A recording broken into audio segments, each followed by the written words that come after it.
이번 2월의 마지막 날 우리 에베소서 강의 19번째 시간 함께 말씀 가운데 은혜 받기를 원합니다.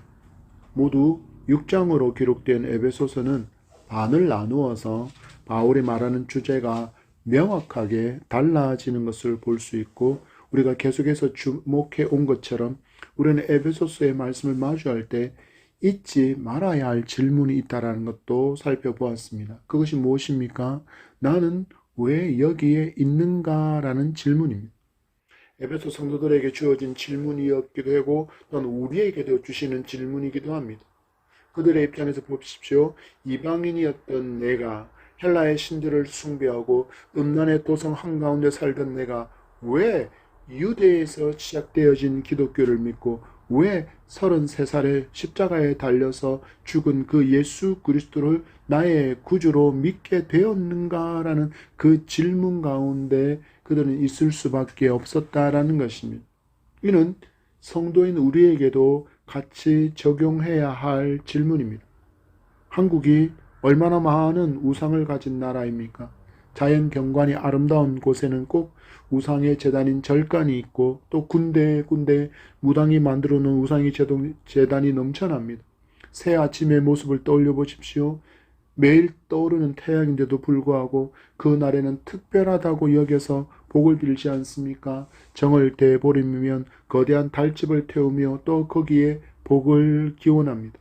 심지어는 날수에 따라 여기저기로 다니면서 사람을 방해한다고 있는 그 귀신을 말할 때 손이라고 부르는데, 그 손 없는 날을 찾아서 이사하기도 하지 않습니까? 그래서 손이 있는 날에는 아무것도 하지 못합니다.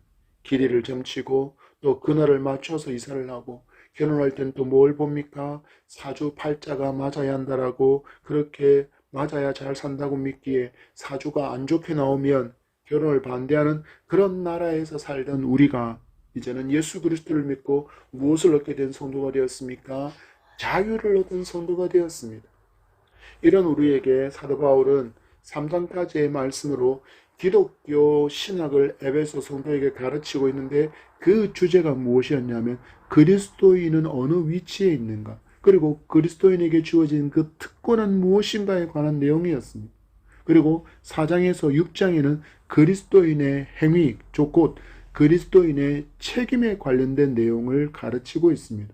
특히 4장에서 6장을 통해서 부르심에 합당하게 살기 위한 성도의 책임에 관한 35가지의 지시가 등장하고 있는 것을 볼 수 있습니다.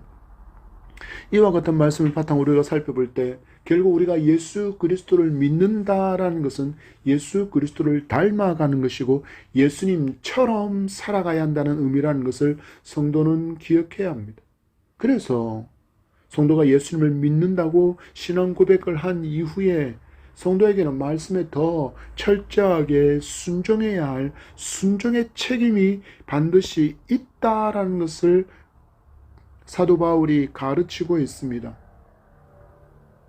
신학계에서 혹은 교회에서 많이 쓰는 단어 하나가 있습니다. 바로 값싼 복음입니다. 이 말은 복음의 참된 의미는 제대로 이해하지 못한 채 예수님을 내 삶의 주인이 아니라 구세주로만 강조하는 것입니다. 예수님이 내 죄를 위해서 십자가에서 죽으셨다는 사실을 인정하고 받아들이기만 하면 구원을 받게 되고, 또 한 번 받은 구원은 영원하기 때문에 어떤 죄를 지어도 구원을 잃어버릴 수 없다라고 가르치게 됩니다. 그래서 예수님을 영접하는 기도를 했으니 당신은 구원받았습니다 라고 선언하고 믿음으로 한 가족이 되었다고 이것을 전하는 전도자가 말하게 됩니다. 지난번에도 말씀드렸던 것처럼 여러분, 영접 기도하는데 그것도 내 입술로 스스로 하는 것입니까? 아닙니다. 전도자가 하라는 대로 따라서 합니다. 그리고는 교회는 다니지 않고 말씀에 순종은 전혀 없는데 그들에게 물어보면 나 교회 다녔다고, 영접 기도했다고, 그래서 구원받았다고, 나는 교인이라고 말합니다. 여러분, 이것이 값싼 복음입니다. 바울은 이것이 얼마나 잘못된 복음인지를 계속해서 알려주었고, 성도라면 교회의 통일과 순결을 이루고 지켜가야 할 막중한 사명이 있다라고 말씀하고 또 말씀에 순종함으로 주님을 닮아가는 삶이라는 것이 바로 믿는 자의 삶이라는 것을 4장에서 6장의 말씀을 통해서 그리스도인의 책임이 바로 하나님의 말씀에 순종하며 살아가는 삶이다라고 지금 우리에게 말씀을 전해주고 있습니다. 바울은 에베소 성도들에게 말하기를 너희는 이제 옛 사람을 벗어버리고 심령이 새롭게 되어 하나님을 따라 의와 진리의 거룩함으로 지으심을 받은 새 사람을 입은 자로 살아야 한다라고 이야기하고 있습니다. 이 말씀에 따라서 성도는 말씀에 순종해서 옛 사람과 결별해야 합니다. 빠이빠이 해야 된다는 것입니다. 다시는 만나지 않아야 합니다. 육신의 정욕과 안목의 정욕, 이 생의 자랑이 더 이상 최고의 내 관심사가 되어서는 안 된다라는 것입니다. 그러면 우리에게 무엇이 최고의 관심사가 되어야 합니까? 바로 하나님께서 기뻐하시는 삶이 무엇인지를 알고 그 삶을 선택하고 그 삶을 살아가야 한다는 것입니다. 이 삶은 예수님께서 이 땅에 남겨놓으신 발자국을 그대로 밟으며 뒤따라가는 삶을 살아가는 것으로 오늘 말씀에 따르면 의와 진리의 거룩함을 입은 새 사람으로 살아가는 것이라고 말하고 있는 것입니다. 여러분, 이 모든 것들이 어디에 기록되어져 있습니까? 우리가 마주한 성경에 기록되어 있습니다. 그래서 성도가 말씀에 순종도 하지 않으면서 나는 예수님을 믿습니다라고 말하는 것은 너무나도 모순적인 표현이라는 것입니다. 우리는 이어지는 말씀을 통해서 바울은 하나님을 따라 사는 성도의 책임에 대해서 구체적으로 알려주고 있음을 봅니다. 우리가 이어지는 말씀을 통해서 그 구체적인 내용들을 보겠습니다. 25절의 말씀입니다. 시작. 그런즉 거짓을 버리고 각각 그 이웃과 더불어 참된 것을 말하라. 이는 우리가 서로 지체가 됨이라. 아멘. 바울이 지금 엄밀하게 옛사람과 새사람의 삶을 구별해서 말해주고 있다라는 것을 보게 됩니다. 바울이 지금 어떻게 구별하고 있습니까? 옛사람은 거짓을 구하며 살고 그리고 새사람은 참된 것을 구하며 살게 된다라고 아주 엄밀하게 구별된 삶으로 그 삶을 표현해 주고 있습니다. 그래서 예수님을 믿으면 나의 만족과 유익을 위해서 거짓을 말하지 않습니다. 예전에는 분명히 예수님을 믿기 전에는 나의 만족과 나의 유익과 나의 이익을 위해서 아무렇지도 않게 거짓을 말하고 거짓된 얼굴로 사람을 속이고 거짓된 행동을 했다면 이제는 더 이상 그럴 수 없다라는 것입니다. 왜 그럴까요? 사람은 속일 수 있을지 몰라도 중심을 아시는 하나님은 결코 속일 수 없고 그리고 또한 하나님께서 당신의 자녀된 나를 주목하고 계시다라는 그 진리를 알게 되었기 때문에 또한 나를 성전 삼아 거하시는 성령을 근심케 하는 것이 바로 거짓된 것이라는 것을 알게 되었기 때문입니다. 여러분, 하나님을 따라 살아가는 삶에는 이처럼 내적인 변화, 우리의 눈에는 보이지는 않으나 우리 가운데 내적인 변화가 일어나고 또한 외적으로도 저 사람 예수를 믿더니 아니 교회를 다니더니 달라졌네, 변화가 있네 라고 하는 그런 변화가 드러나게 되어 있다라는 것입니다. 여러분, 그런데 어떻게 나는 예수님을 믿습니다 라고 말하면서 말씀에 전혀 순종하지 않는 삶을 살아갈 수 있겠습니까? 그럴 수 없습니다. 여전히 나는 신앙 고백을 했으니 나는 예수님을 믿는 사람이다라고 자기를 속이지 말아야 합니다. 여러분, 자기와 다른 사람은 속일 수 있을지 모르지만 우리의 중심을 아시는 하나님은 결코 속일 수 없습니다. 오늘 바울의 말씀에 따르면 이 모든 것들은 하나님께서 인정하지 않는 믿음이고 또한 이런 하나님께 인정받지 못하는 믿음으로는 구원받지 못합니다.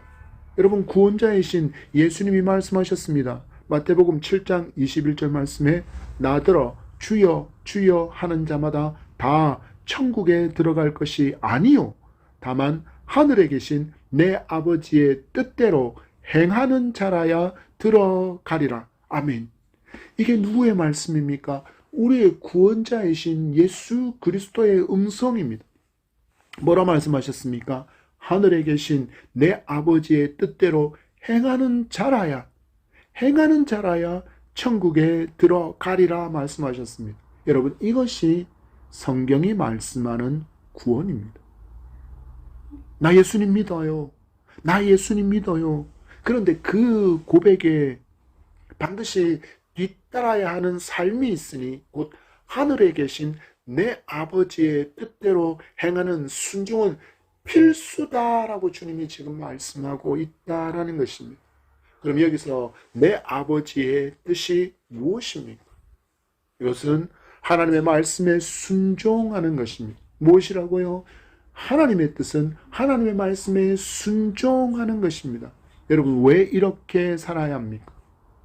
바울이 계속 말하고 있는 것처럼 거짓된 것은 결국 교회의 순결을 무너뜨리기 때문입니다. 또한 교회의 통일을 깨뜨리기 때문입니다. 하나님은 분명히 당신의 자녀들에게 요구하시는 삶을 거룩이라고 못 박아 두셨습니다.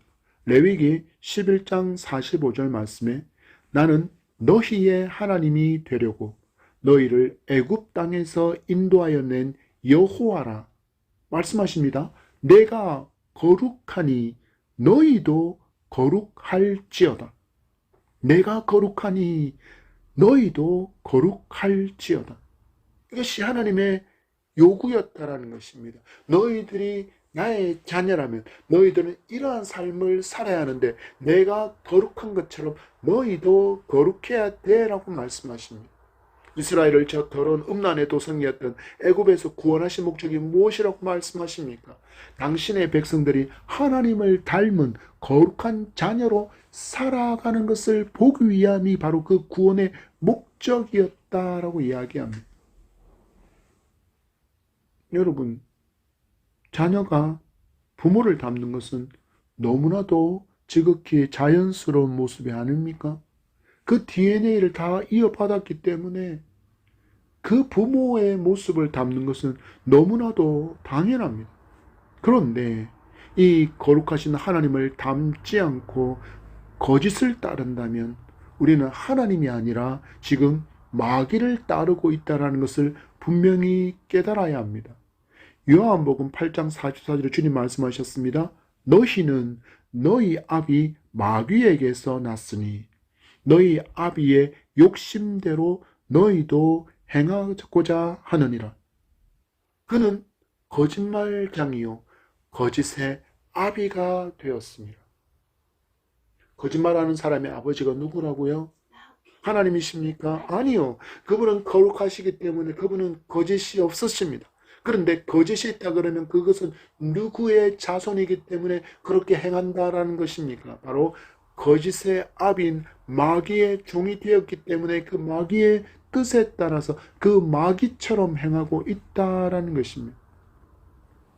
새 사람다운 참된 것을 말함으로 거짓을 이기는 하나님의 거룩한 성도로 살아가야 합니다.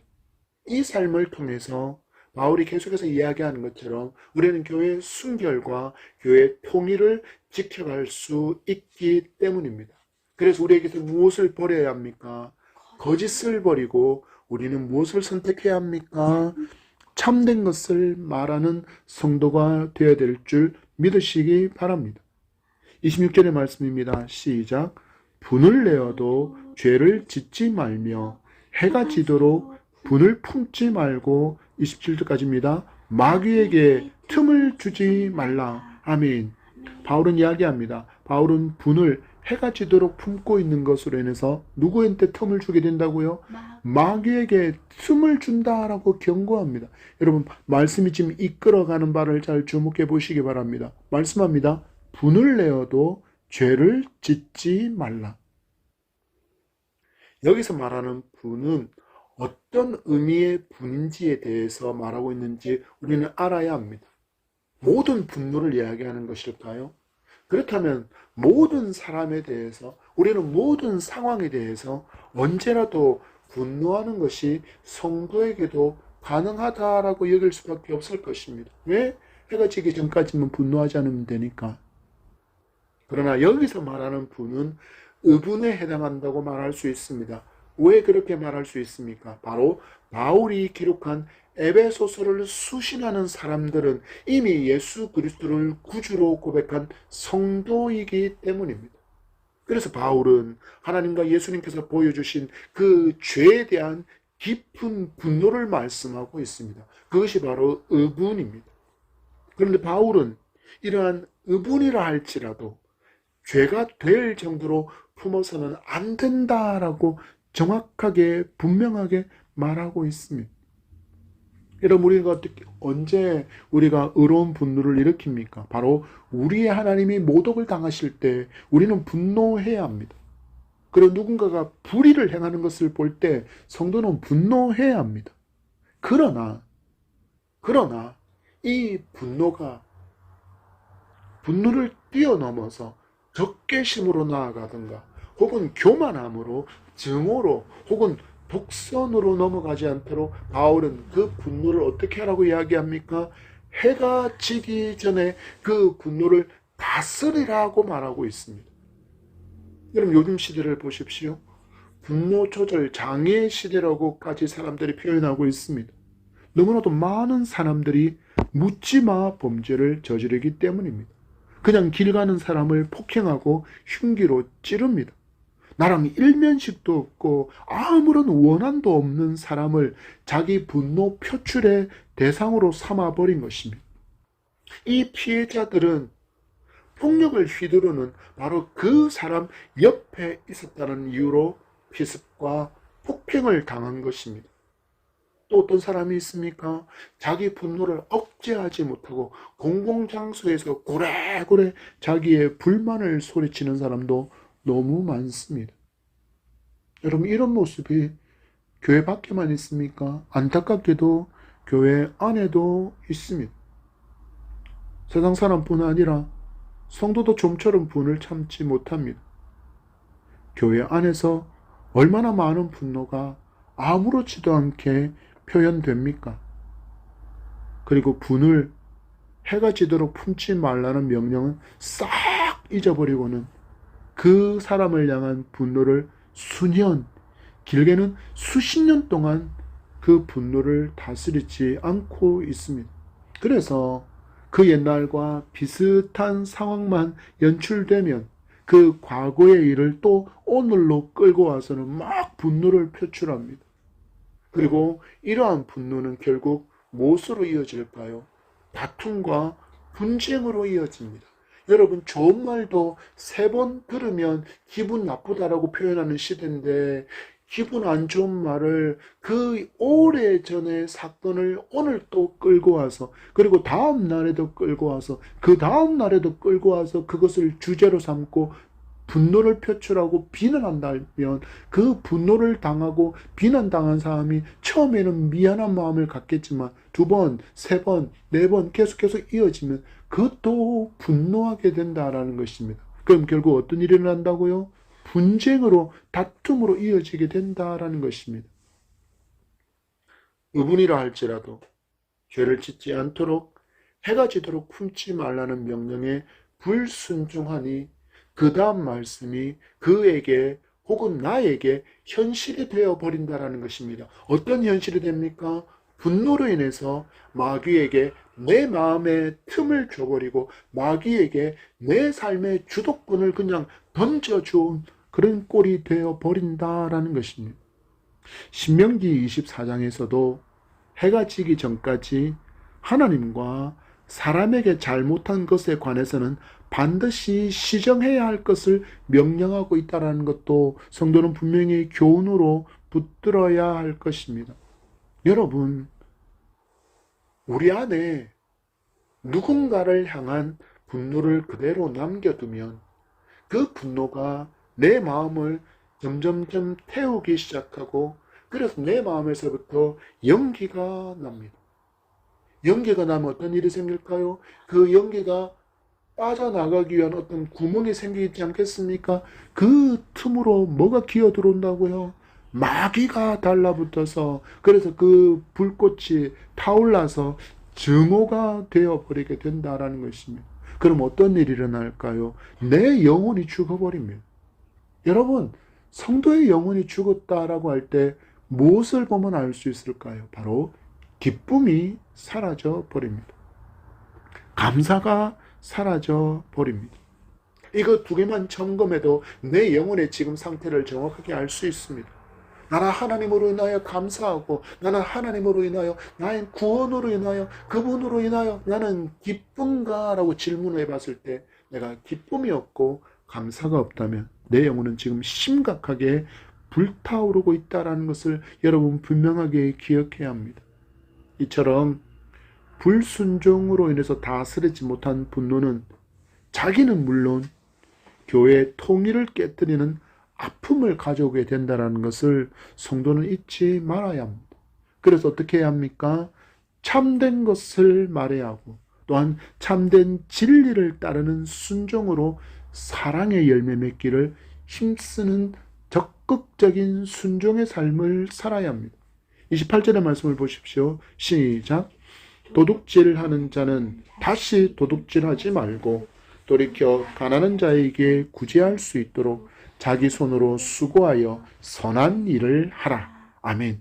여러분, 28절의 말씀 너무나도 당연한 말씀이지 않습니까? 질서를 따르고 도덕과 윤리를 따르고 나라에서 정해놓은 법을 준수하는 사람이라면 당연히 남의 것을 도둑질하지 않습니다. 성도는 여기에 더해서 계명으로 주어진 명령이기에 마땅히 이 명령을 준수해야 합니다. 하나님께서 이스라엘 백성에게 주신 10계명 중에 8계명이 바로 도둑질하라 명령하고 있기 때문에 성도는 마땅히 이 말씀에 순종해야 합니다. 신명기 5장 19절 말씀에 도둑질하지 말지니라 바로 8계명을 기록하고 있습니다. 성도는 이처럼 말씀에 순종함으로 도둑질하지 않아야 합니다. 여기에 더해서 성도에게는 적극적으로 사랑을 실천하는 순종까지도 이어져야 한다라고 바울은 우리에게 교훈합니다. 이야기합니다. 도둑질을 하던 삶에서 돌이키라. 그리고는 가난한 자에게 내가 수고한 것으로 구제하라고 명령하면서 그것을 무슨 일이라고 표현하고 있습니까? 선한 일이라고 말씀하고 있습니다. 여러분, 사랑에는 무엇이 뒤따라야 합니까? 수고와 희생이 반드시 있어야 합니다. 하나님은 우리를 사랑한다라고 말로만 하지 않으시고 심지어는 당신의 독생자이신 예수 그리스도를 희생의 제물로 삼으셨습니다. 요한이 전한 이 하나님의 사랑입니다. 요한복음 3장 16절 말씀에 하나님이 세상을 이처럼 사랑하사 독생자를 주셨으니 이는 그를 믿는 자마다 멸망하지 않고 영생을 얻게 하려 하심이라. 요한일서 4장 9절 말씀에 하나님의 사랑이 우리에게 이렇게 나타난 바 되었으니 하나님이 자기의 독생자를 세상에 보내심은 그로 말미암아 우리를 살리려 하심이라. 아멘. 영생을 얻게 하려고 우리를 살리기 위해서 누구를 주셨다고요? 하나님의 아들이신 독생자 예수 그리스도를 주셨다라는 것입니다. 성도에게도 하나님을 닮은 순종의 삶, 곧 선을 행하는 수고가 필요하다라고 말씀하고 있습니다. 왜 그럴까요? 여러분이 누군가에게, 어떤 사람이 여러분에게 이렇게 질문한다면 여러분은 어떻게 답하시겠습니까? 당신은 왜 일합니까? 많은 사람이 이 질문을 이렇게 이야기할 것입니다. 잘 먹고 잘 살기 위해서요. 신학자였던 박형룡 박사는 성도가 돈을 버는 이유를 이렇게 말하고 있습니다. 그 돈을 벌게 되는 그 노동에 대해서 이렇게 정의합니다. 노동은 이기주의적이거나 개인의 유익만을 구하는 것이 그 동기가 될 수 없다. 주는 것이 버는 것의 동기가 되어야 한다라고 노동에 관해서 이야기합니다. 한마디로 다른 사람에게 내 것을 주기 위해서, 다른 사람을 섬기기 위해서 나는 지금 벌고 있다, 일하고 있다라는 것이 기독교의 노동을 향한 가치 정의라는 것입니다. 우리가 즐겨 부르는 찬양 가운데 낮의 해처럼 밤의 달처럼의 가사가 이렇습니다. 주의 사랑은 베푸는 사랑, 값없이 거저 주는 사람. 여러분, 예수님께서 복음 전도를 위해서 제자들을 각지로 파송하시면서 주신 말씀이 마태복음 10장 8절의 말씀입니다. 병든 자를 고치며 죽은 자를 살리며 나병 환자를 깨끗하게 하며 귀신을 쫓아내되 너희가 거저 받았으니 거저 주라. 이 모든 권세와 권능을 누구로부터 받았다? 예수님으로부터 제자들이 돈을 받고 너희들이 얻은 것이 아니니 너희들의 수고의 결과로 얻은 것이 아니라 내가 거저 주었으니 너희들도 거저 주라. 병 고치는 은사, 심지어는 죽은 자를 살리는 권세도, 나병 환자를 고치고 귀신을 쫓아내는 모든 일의 권세를 주님께로부터 거저 받았으니 그 일에 대한 어떤 삭도 받지 말 것을 주님 말씀하고 있습니다. 여러분, 우리가 받은 구원의 은혜, 우리가 받은 삶의 은혜, 우리의 건강함과 지혜, 그리고 그로 인해서 얻게 되어진 재물과 직장, 그 모든 것이 주님께 거저 받은 것이라고 말씀하고 있는 것입니다. 여러분, 물론 우리가 애쓰고 수고하면 왜 그 안에 없습니까? 우리가 한 달 수고해서 버는 그 월급에 왜 우리의 수고가 빠지겠습니까? 그러나 그 모든 것을 얻을 수 있는 힘과 능력과 건강과 지혜와 환경을 우리 주님께서 허락하지 않으셨다면 우리는 결코 그것을 얻을 수 없다라는 것을 성도에 믿기에 우리는 모든 것이 주의 것이고 주의 은혜입니다라고 우리는 고백할 수밖에 없는 존재, 바로 성도라는 것입니다. 그래서 우리가 이 진리를 진실로 믿는다면, 그래서 성도는 자기의 손으로 수고한 것으로 구제하기를 즐거워하며 살아야 합니다. 여러분, 이 땅에 무엇을 쌓겠습니까? 우리의 옛사람, 예수님을 믿게 된 우리의 옛사람은 땅에 쌓기를 소원하며 살았다면 땅에다가 더 많은 것을 더 많이 쌓고 더 높이 쌓기를 원하면서 그렇게 아륵바륵 살았다 그러면 이제 예수 그리스도를 믿고 새 사람이 된 성도는 하늘의 상급을 쌓는 삶을 살아야 한다라는 것입니다. 이를 위해서 어떤 삶을 살아야 합니까? 성도는 베푸는 삶이 성도의 삶이 되어야 합니다. 왜 그렇습니까? 우리의 주님이신 예수님께서 몸소 이타적인 삶의 모범을 보여주셨기 때문에 성도 역시 마땅히 주님을 닮은 이타적인 삶을 살아야 한다라는 것입니다. 주의 사랑은 베푸는 사랑, 값없이 거저 주는 사랑. 우리가 그 사랑을 받았기에 우리 또한 그 사랑을 값없이 흘려 보내어야 한다라는 것입니다. 이 삶이 바로 예수님을 닮은 이타적인 사람임을 믿으시기 바랍니다. 여러분, 이런 삶이 얼마나 어려운 일인지 저도 잘 압니다. 그러나 성도는 이렇게 살아야 합니다. 이것이 우리를 향하신 하나님의 기대이고 하나님을 많이 닮은 구원받은 성도에게서 나타나는 구원의 삶의 증거이기 때문입니다. 29절의 말씀을 보십시오. 시작.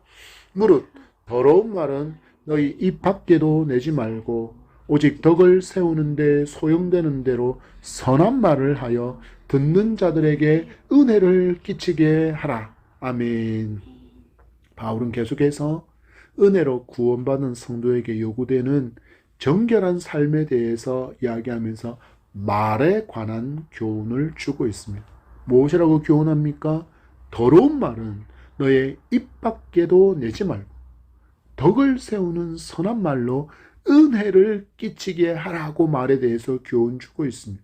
여러분, 우리 속담에 보면 말 한마디로 천냥빚을 갚는다가 있지 않습니까? 이 속담에 여러 유래가 있어서 어떤 것이 그 유래다라고 정확하게는 말하지 못하지만 대체적으로 그 내용들을 살펴보니까 죽을 수밖에 없었던 사람이 이 말 한마디로 인해서 생명을 건지게 되었다라는 그 스토리가 그 유래 가운데 있다라는 것을 발견할 수 있었습니다. 그만큼 말의 중요성을 표현하기 위해서 사용되는 속담이라 할 수 있겠습니다. 여러분, 이처럼 말은 중요합니다. 성도에게는 더욱더 중요합니다. 바울은 이야기합니다. 더러운 말이 성도에게 합당하다, 합당하지 않다. 분명히 합당하지 않다라고 이야기합니다. 그러면 여기서 바울이 말하고 있는 더러운 말은 무슨 말일까요? 말이 더럽다? 과연 무슨 의미일까요? 신약 성경에서 사용하는 이 단어를 살펴보면 대부분 이런 뜻을 품고 있습니다. 썩었다, 부패했다, 쓸모없다. 썩었다, 부패했다, 쓸모가 없다. 여러분, 한마디로 덕을 세우는 은혜를 끼치는 말이 아니라면 바울은 모든 것이 더러운 말이 된다라고 지금 말하고 있는 것입니다.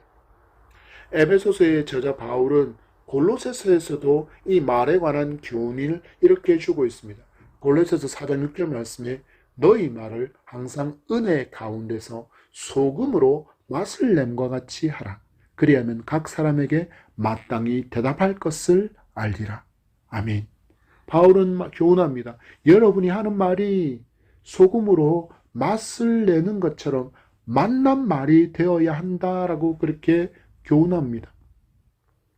여러분, 마치 날카로운 단도, 비수처럼 다른 사람을 찌르는 말은 성도에게 어울리지 않습니다. 성도는 어떤 말을 해야 합니까? 은혜의 말을 하는 성도가 되시기를 소망합니다. 청년 때 섬겼던 교회 담임 목사께서는 성도가 입에 달고 있어야 되는 말은 고맙습니다, 사랑합니다 라고 끊임없이 가르치셨던 것이 기억납니다. 성도는 교회에서 해야 할 말이 있고 하지 말아야 할 말도 있다는 것을 늘 기억해야 합니다. 물론 세상에서 일어난 일들을 말하고 싶은 마음, 내게 일어난 좋은 일들을 자랑하고 싶은 마음이 왜 없겠습니까? 그러나 말이라는 것은 입 밖으로 나오는 순간 주워 담을 수 없습니다. 예를 들어서 여러분, 정치 이야기하면 반드시 상대 진영을 응원하는 사람이 있기에 그 사람이 발끈해서 내 말에 또 반응하고 서로 논박하다 보면 소리가 높아지고 격해지고 결국에는 다툼이 일어나게 됩니다. 또 이런 이유도 있습니다. 만난 것, 내가 맛있는 식사한 것, 좋은 식당에서 음식 먹은 것, 누군가로부터 좋은 선물 받은 것, 그리고 아름다운 여행지 다녀온 것, 여러분 왜 자랑하고 싶지 않겠습니까? 그렇지만 우리는 생각해야 합니다. 내가 맛있는 것을 먹고 내가 누군가로부터 좋은 선물을 받고 내가 아름다운 휴양지로 여행을 다녀오고 있는 그 주간에 병마와 힘써 싸운 성도가 있습니다. 그리고 여전히 육신의 병으로 신음하는 성도도 있고, 그리고 가족 중에 환우가 있어서 일주일 내도록 그 곁에서 그를 환호하며 힘겨운 시간을 보낸 가정도 있다라는 것을 성도는 기억해야 한다는 것입니다. 바울이 고린도 교회에 보낸 편지의 교훈이 이렇습니다. 고린도전서 1장 31절 말씀에 기록된 바 자랑하는 자는 주 안에서 자랑하라. 고린도 후서 10장 17절도 자랑하는 자는 주 안에서 자랑할지니라. 이 말씀은 예레미야서 9장의 말씀을 인용하면서 우리에게 일어난 모든 구원의 역사는 우리의 수고와 우리의 노력의 결과가 아니라 오직 하나님의 은혜이니 오직 하나님만을 자랑하라는 예레미야의 교훈을 받아서 성도의 자랑은 오직 예수 그리스도 뿐이다라는 것을 바울이 지금 강조하고 있는 말씀입니다. 무엇을 교훈하는 것입니까? 교회에서 자랑할 것은 오직 예수 그리스도이시고, 그리고 예수 그리스도께서 내게 베풀어 주신 그 은혜를 자랑하고 예수 그리스도를 통하여 내게 주어진 그 하나님의 구원을 자랑해야 한다라는 것입니다. 바라고 원하기는 여러분의 입술 가운데, 여러분의 말 가운데 은혜를 끼치는 말이 가득하기를 축복합니다. 이를 위해서 우리가 어떻게 해야 될까요? 그 마음에 바로 이 은혜 하나님의 말씀이 풍성해야 합니다. 우리 주님 교훈하십니다. 누가복음 6장 45절 말씀에 선한 사람은 마음에 쌓은 선에서 선을 내고 악한 자는 그 쌓은 악에서 악을 내나니 이는 마음에 가득한 것을 입으로 말함이니라. 우리 안에서 나오는 것이 무엇이라고요? 내 마음에 가득한 것이 입으로 나온다고 이야기합니다. 선한 사람은 선한 것이 나오고 악한 것은 악한 것이 나온다라고 주님 말씀하십니다. 우리는 이 말씀에 딴지 걸 수 없습니다. 진리신 하나님이 말씀하신 말씀이기 때문입니다. 여러분, 그런데 지금 이 시대를 보십시오. 요즘 사람들의 말에는 거의 여과기가 보이지 않습니다. 걸음종이가 없습니다. 걸러지지 않은 말이 그냥 내뱉어집니다. 언론도 방송도 마찬가지입니다. 여과 장치가 없습니다. 그냥 방송해버립니다. 그리고 사실이 아님이 드러나면 어떻게 반응합니까? 아니면 말고. 그리고는 사과 방송 정도로 그 모든 것을 마무리해 버립니다. 방송을 보십시오.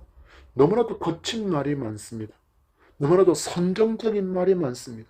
심지어는 퇴폐적이고 자극적이며 욕설과 저주의 말이 여과 없이 그냥 언론과 방송으로 드라마, 영화로 사람들에게 노출됩니다. 화면 상단에 19세 관람가, 12세 관람가, 전체 관람가라는 연령고지가 있다 할지라도 아이들이 봅니까? 안 봅니까? 아이들 봅니다. 버젓이 동성애자가 창조 질서를 거부하는 트랜스젠더라는 말이 등장해도 그냥 방송해버립니다. 당연히 아이들은 아직까지 이 사리분별이 어린 아이들은 노출되어진 그 언론의 정보를 진짜라고 여깁니다. 그러니 거짓된 말들이 우리 아이들의 마음을 좀먹고 있는 것입니다. 여러분, 누구의 책임입니까? 당연히 교회의 책임입니다. 왜냐고요? 우리가 마땅히 행할 것을 아이들에게 가르치지 못했기 때문입니다. 우리는 무엇을 가르치고 있습니까? 이 땅에서 잘 사는 법, 이 땅에서 부자로 살아가는 법에 대해서 가르칠 때는 돈도 시간도 아끼지 않습니다. 그런데 정작 가르쳐야 할 하나님의 말씀과 하나님의 창조의 질서, 구원의 참된 의미에 대해서는 제대로 가르치지 못했습니다. 그리고 먼저 믿은 구원받은 성도다운 삶에 대해서도 삶으로도 모범을 보여주지 못했습니다. 여러분, 이 아이들 앞에서 얼마나 많은 교회 직분자들이 분쟁하고 다투는 모습을 보여주었습니까? 얼마나 큰 소리로 서로 비난하고 욕하며 다투는 모습을 보여주었습니까? 그들의 입에서 나오는 저주의 말과 욕을 우리 아이들이 얼마나 많이 들었겠습니까? 여러분은 회개해야 합니다. 우리의 말이, 우리의 행동이, 우리의 삶이 다음 세대가 교회에서 등 돌리게 만들었음을 시인하고 우리는 철저하게 회개해야 합니다. 그래야 회복이 시작될 수 있습니다. 다시 다음 세대에게로 복음이 계승되는 나라로 회복될 줄 믿습니다. 그리고 성도는 세상의 불의에 대해서, 그리고 음란과 교만에 대해서 말할 수 있어야 합니다. 특히 죄에 대해서는 철저히 싸우며 분노해야 합니다. 그것이 빛의 삶이고 소금의 짠맛이 나는 삶이기에 성도는 그렇게 살아야 합니다. 바울이 오늘 교훈합니다. 은혜로 구원받은 성도의 삶은 이러해야 합니다. 그 삶이 무엇입니까? 그 삶이 구원받은 성도의 마땅한 삶의 모습이다라고 이야기합니다. 우린 주신 교훈의 말씀을 굳게 붙들고 순종의 삶의 열매가 가득한 여러분의 삶이 되기를 소망하고 축복합니다. 말씀을 맺습니다. 성도는 하나님의 기대를 가슴에 품은 꿈의 사람으로 살아야 합니다. 하나님의 기대를 나의 꿈으로 품은 비전의 사람이 되어야 한다라는 것입니다. 그 꿈이 무엇입니까? 바로 이 땅에서 아버지 하나님을 많이 닮은 자녀로 살며 빛을 발하고 소금의 짠맛을 내는 삶을 사는 것입니다. 이 삶을 통해서 구원 저 밖에 있는 불쌍한 영혼들이 주님께로 돌아오는 빛을 발견할 수 있기 때문입니다. 이를 위해서 우리는 거짓을 버려야 합니다. 참된 것을 말하며 살아가야 합니다. 그리고 의로운 분노를 내어야 합니다. 참지 말아야 합니다. 우리 하나님이 모독당하는 것, 그리고 사람들이 불법을 행하는 것에 대해서 우리는 분노해야 합니다. 그러나 그 죄, 그 분노가 죄가 되지 않도록 해지기 전에 다스리는 힘도 있어야 합니다. 바울은 말합니다. 도둑질을 멈추십시오. 그리고 자기 손으로 수고한 것을 통해서 선한 일에 사용하시기 바랍니다. 다른 사람을 살리기 위해서 당신은 지금 돈을 벌고 있습니다 라고 이야기했던 박형용 박사의 교훈 또한 우리는 붙들기를 바랍니다. 우리 입술에서는 더러운 말이 아니라 이제는 살리는 말, 구원의 주님을 자랑하는 은혜의 말로 가득한 여러분의 삶이 되기를 축복합니다. 이 삶이 하나님을 본받은 성도다움, 그리고 하나님을 닮아 있는 구원받은 성도의 삶임을 굳게 믿고 우리 주신 말씀에 순종하며 하나님을 더욱더 닮아가는 그 아름다운 닮음이 가득한 열매 풍성한 여러분들의 삶, 여러분 속에 선한 것이 가득해서 여러분들에게서 선한 것이 넘쳐나는 복된 성도의 삶을 살아가는 여러분 되시기를 축복합니다.